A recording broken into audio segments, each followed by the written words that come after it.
John Paul, who goes by JP, is an assistant professor in George Washington University School of Engineering and Applied Science.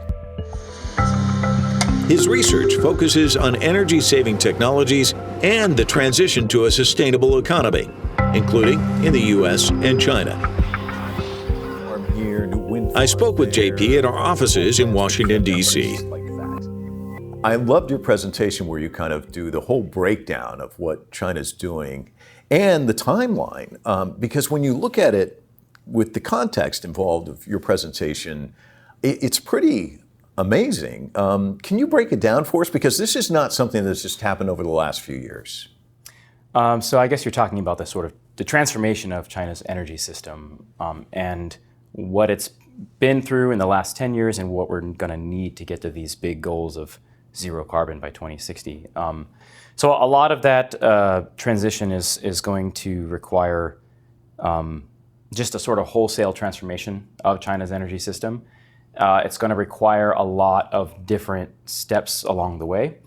And there's been a lot of analyses of what it's going to take. And most of them sort of agree on a few cornerstones. So one is continued improvements in efficiencies across the board. If we just keep everything the same, but we can use less energy, then we're going to reduce our emissions. That's a big factor. And most analysts think that we're going to see China peak its energy demand around 2025, and then hopefully that will start to come down as more efficiencies continue.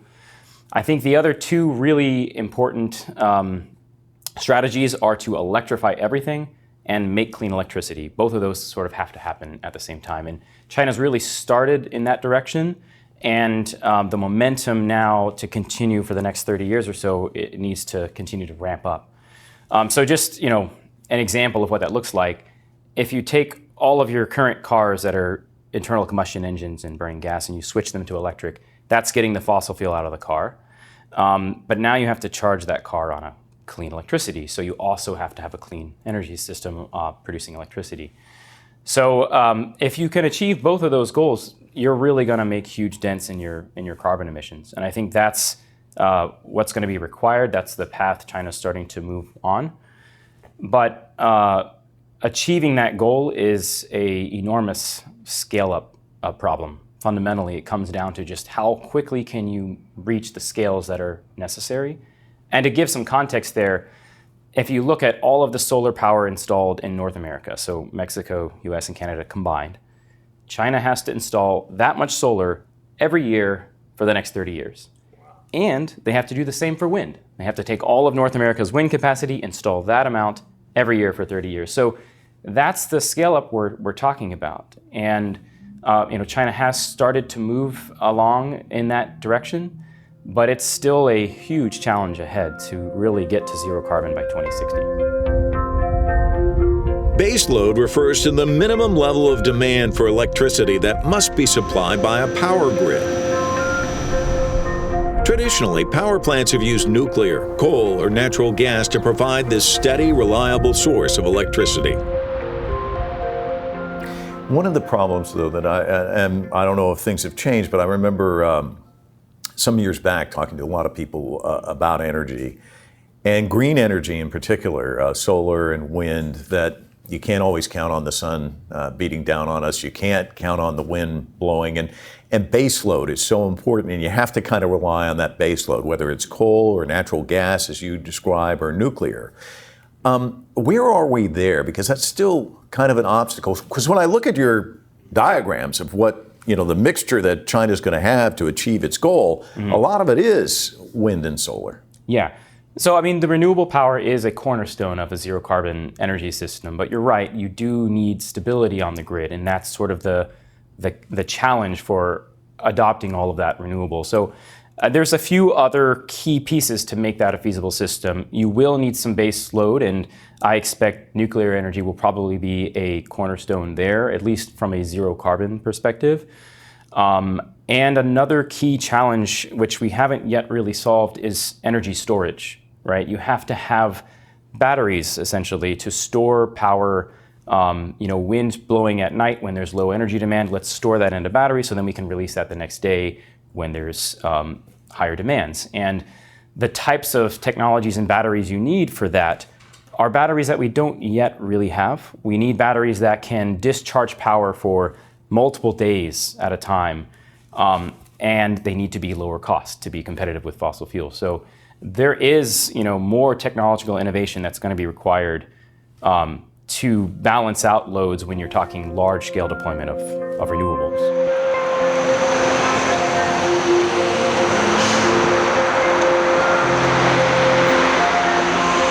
With an education in engineering, JP's interest in new energy solutions started early on in his studies. I guess when we grow up, we think about what our career is going to be.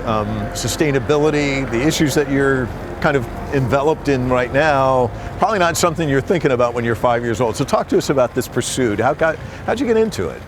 Yeah, maybe not that young, but I would say I went into engineering. I studied engineering at Virginia Tech, and I always thought, I want to do something where I'm solving problems. And engineering is a field where you're a problem solver, right? So sustainability came up early on, where I felt, we should be working on technical problems that make our world a better place. That's what I wanted to do. I actually wanted to be doing the development of the next generation battery or wind turbines and things like this.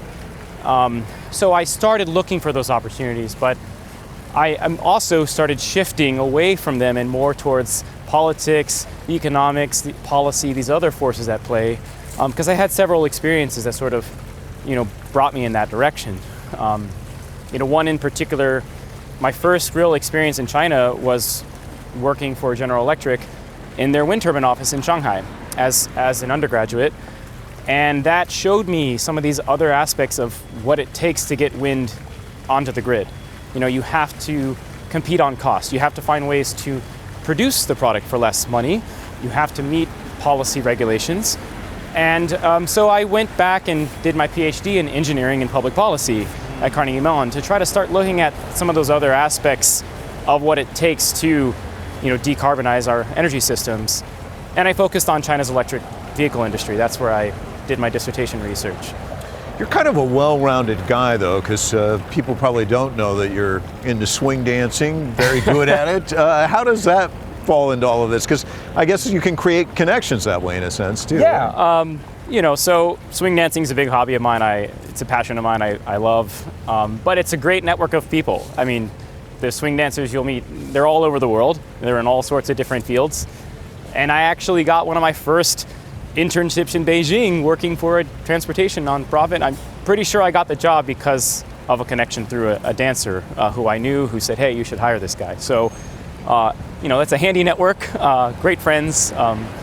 Also sort of, I just think, things happen for a reason. So I think I ended there for a good reason. China is a global leader in the mass production of low-carbon technologies. In 2018, China produced 1/3 of the world's wind turbines, and in 2019, it built 70% of the world's solar photovoltaic cells. Finding efficiencies in making these technologies has helped bring down the cost of sustainable options, making them more competitive with fossil fuels. You've talked about this. In some parts of the world, it's R&D goes towards patents and kind of the innovation, whereas China, a lot of it, some of it obviously going there, but a lot of it, as you said, trying to figure out the manufacturing piece, which is important for scalability. Yeah, I mean, both of those are necessary. I mean, the challenge we're looking at here of decarbonizing the whole world, all of our energy systems, it is we need new technologies. We absolutely need cutting-edge solar panels that are, twice as efficient as today's. We need batteries that are 3 or 4 times more energy dense than today's batteries. And I'm confident that the funding and resources that's going into that R&D around the world will eventually produce those technologies. But in the meantime, we can't just wait for those technologies to come. We have good technologies today that can already begin to help us decarbonize our systems. And that is a problem of scale, which is a problem of really manufacturing and getting costs down. So you need different types of resources and commitments to do large-scale manufacturing, really, of anything. And so one of the things that's really gone on in China is that subsidization and also very generous bank loans, things like that, that's providing financing for a long-term perspective. And if you're a manufacturer and you want to scale up, make a very large facility to manufacture solar panels, you need confidence that I'm going to have enough financing to fund that project for the next 20 years. I also need confidence that I'm going to have a market that I can sell that product into. And China's also incentivized demand by using its size, the size of its market, to help purchase some of those panels. So that sort of signaling early on, early in the 2010s or so, has given investors, a lot of confidence that this is where we can scale up manufacturing. And that's been a challenge in other parts of the world. It's been hard we've had solar firms in other parts of the world that have wanted to pursue large-scale manufacturing, and they've struggled to find financing, they've struggled to find the sort of institutional support to do that at a large scale. So there's a lot of different sorts of pieces there that are important. Despite the pandemic, electric vehicle purchases increased by 41% worldwide, with 10 million EVs on the roads by the end of 2020. That's according to the International Energy Agency. China consumers are leading the global adoption of EVs. Let's talk about EVs in China, because they've really kind of taken the lead there. Can you describe that history and how did they get such a foothold? Well, first of all, China's the biggest auto industry in the world, and that happened since 2009. So it's a huge sector. So there's a lot of incentive to look at what's going on there, and if there's something changing here, if we're moving to electric, then we all need to get on board. So there's a lot of incentives there, but I think there's really sort of three, main reasons why you might expect China to become a center for EVs. One is consumers, actually. I've done some of my earlier research, even as a doctoral student, was looking at differences in consumers and their preferences for cars. And we were seeing even a decade ago that Chinese consumers seem to be more willing to adopt an electric car. And there's a lot of reasons why you might expect that. China has a very good and reliable high-speed rail network for long-distance travel. So you don't necessarily need to drive a very long range. A smaller range electric car is sufficient for many people. And a lot of consumers are buying their first car. Their parents never owned a car. They don't have a preconceived notion of what is a car. So if you can get them in an EV and they have a good experience, then that's the only car they're ever probably going to buy in the future. So there's just a different consumer need there, and I think that's a promising aspect for China. There's also a lot of regulations in the auto sector where you go back to the 1980s when China really had a very small auto sector that was underdeveloped. They implemented a joint venture rule so that foreign automakers who wanted to sell cars in China, they had to form a joint venture with a Chinese partner. And one of the things that sort of does is it creates a disincentive for a foreign firm to want to bring its latest technology to China. Because if you've got an EV back here, I may not want to bring that because that might create a competitor. I have to share that with my partner. But the other thing that has done is it's left an opening in China where, as more push for EV has happened, the foreign firms have sort of held out, and that's given a lot of Chinese firms an opportunity to move forward. And for them, this is an opportunity because instead of competing with gas cars with the giant automakers where they have 100 years of experience, I can move in a new direction where no one has a lot of experience yet. So I think a lot of Chinese firms have jumped on that, and for a while, upwards of 90% of EVs were made by indigenous Chinese firms in China, and that's half the world's EVs. So it's a very good chunk of the world's EVs are made by Chinese firms in China. Now that's starting to change. The joint venture rule has been peeled back. It started in 2018 for EVs, and we saw Tesla enter at that point. And so, I think as that continues to phase out, you're going to see more foreign entry in EVs. You're going to see more competition there. But it has given a lot of these Chinese firms an opportunity to start to scale up and learn how to make cars. And it's also supported the battery industry. So there's a lot of sort of just the ecosystem development around EVs has happened over the last 10 years in particular. It's really quickly ramped up. Despite the growth in renewables, coal still plays a significant role in China, accounting for more than half of the country's energy generation, down from 72% 15 years ago. The Chinese government has committed to capping coal use in the next 5 years. And then in the 5 years following that, it will start to cut the country's reliance on coal. Let's talk a little bit more about China. I know you've traveled there quite a bit. I have as well. And this was pre-pandemic. We'd wear our masks largely because of the air quality. And we know that's from coal. And there's such a reliance, and it's such a big country. You have so many people running their heaters and their air conditioners. It's really hard to kind of move away from that. Can you talk to us about coal and just the difficulty of making that move and some of the challenges that China faces with regards to that? Yeah. I think the transition away from coal, I mean, everybody knows now that it has to happen. When you look at these pathways forward to zero carbon by 2060, it has to be, we move away from coal. And there's been, I think, some initial actions like China's decision to no longer finance coal plant manufacturing in other countries. I think that's a signal that, hey, we're moving away from this. But domestically, it is still an enormous challenge, probably the biggest challenge when we're talking about overhauling the energy system there. And I think some of the biggest issues are going to be local problems. There's certain places at local levels where the entire economy is driven around coal mining and coal power. And we have places like that in the US as well.